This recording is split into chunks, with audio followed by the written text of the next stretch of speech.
शिवाजी महाराजांना जी भवानी तलवार दिल्या गेली त्याचा अभिमान देखील आहे। या शहराचे जे नगरपालिकेचे नगराध्यक्ष पदाचे जे उमेदवार होते हे भारतीय जनता पक्षाने ड्रग्सच्या रॅकेटमध्ये ज्यांचं नाव होतं, ज्यांना पकडलं गेलं, जे आरोपी आहे त्यांना तिकीट दिलं आणि त्यांना निवडून देखील आणलं।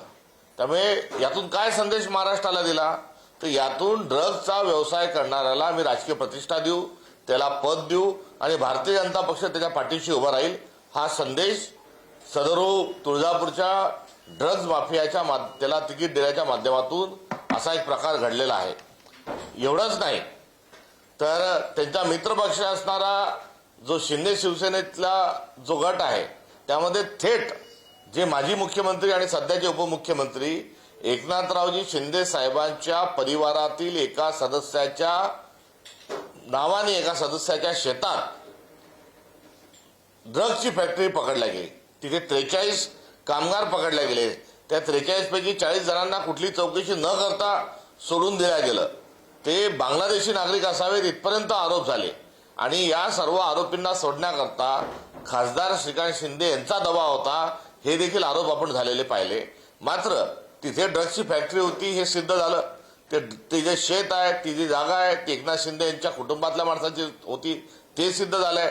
त्यामुळे दुसरीकडे एकीकडे भाजप आणि दुसरीकडे एकनाथ शिंदेची शिवसेना हे ड्रग्सचं रॅकेट कसं चालवतं हे वेगवेगळ्या निमित्ताने पुन्हा एकदा सिद्ध होत आहे। उडता पंजाब म्हणून काय अवस्था पंजाबची झाली ही आता विश्वामध्ये चर्चा आहे आणि देशभरामध्ये त्या संदर्भामध्ये अत्यंत कठोर पावलं उचलल्या गेली पाहिजे भूमिका असताना आज देवेंद्र फडणवीस आणि त्यांचे मित्रपक्ष महाराष्ट्राला डुबवत आहे। त्यामुळे हा डुबता महाराष्ट्रचं पूर्ण पाप जे आहे हे सत्ताधाऱ्यांचं आहे हे या निमित्तानं प्रकर्षानं समोर आलं। आणि हा जो गोरेगावचा प्रकरण आहे या गोरेगावमध्ये नाकाच्या खाली जे म्हणतात ना अगदी तशाच स्वरूपामध्ये हे कांड झालेलं आहे। कारण जो वेणी होता जे स्थळ होतं त्याच्या अगदी समोर गोरेगावचं वनराई पोलीस स्टेशन आहे। हाकेच्या अंतरावर नसून तर हाकेपेक्षाही कमी अंतरावर पोलीस स्टेशन आहे। त्याच्या समोर सर्रास अशा स्वरूपामध्ये त्या ठिकाणी ड्रग्ज दिल्या जातात, त्यातून ओव्हरडोस होतो। हे पोलीस विभागाचं, गृह विभागाचं, मुख्यमंत्र्यांचं फेल्युअर आहे। ही काही पहिलीच घटना नाही।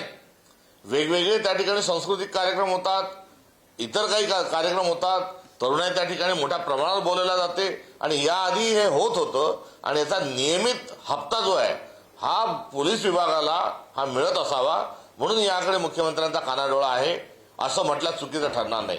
त्यामुळे महाराष्ट्राला पूर्ण वेळ गृहमंत्री नसल्यामुळे नव्हे तर महाराष्ट्राचा गृहमंत्री आणि मुख्यमंत्री हे ड्रग्ज सारख्या विषयाला सहन करतात किंबहुना याचं रॅकेट चालवण्यामध्ये कुठेतरी त्यांचा सहभाग आहे हे महाराष्ट्राचं दुर्दैव आहे।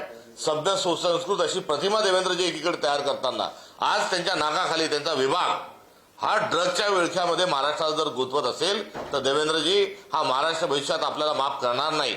काय चाललंय तुमच्या राज्यात? ड्रग्जमध्ये लोक अतिडोसनी मरत चालली आहेत, शेतकरी आत्महत्या करतात, तो विषय आपल्या ठिकाणी आहे।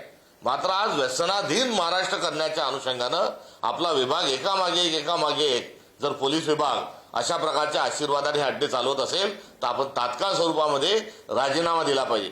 राजीनामा निदान मुख्यमंत्र्याचा आपल्याला द्यायचा नाही किंवा आपला राजीनामा कोणी मागू शकत नाही हा आपला अहंकार असेल तर त्याला मला कुठे ठेच पोचवायची नाही। मात्र किमान गृहमंत्र्याचा तरी राजीनामा द्या आणि या महाराष्ट्राला संपूर्ण गृहमंत्री द्यावा ही विरोधी पक्षाच्या नात्याने आमची मागणी आहे।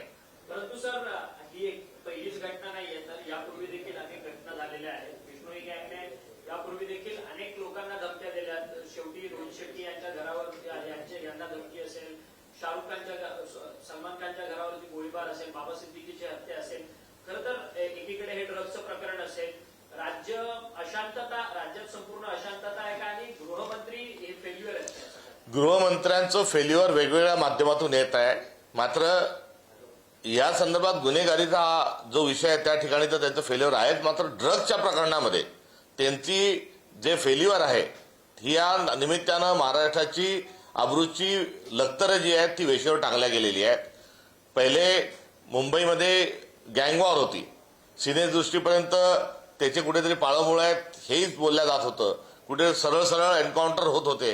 महाराष्ट्र सगळा त्या संदर्भामध्ये त्याची चर्चा असताना गतकाळामध्ये सदरक्षणार्थ आणि खलनिग्रहणार्थ ही भूमिका घेत असताना महाराष्ट्रातला हा जो टोळी युद्ध आहे, ही गँगवॉर जी आहे ती थांबवण्यामध्ये गत सगळ्या सरकारनं आणि पोलीस विभागाला यश आलं होतं. मात्र देवेंद्रजींच्या निमित्तानं आता नवीन डॉन आणि नवीन धमक्या यायला लागल्यात. कुठे विमानतळाच्या यायला लागल्यात, कुठे अजून ठेकेदारांना यायला लागल्यात.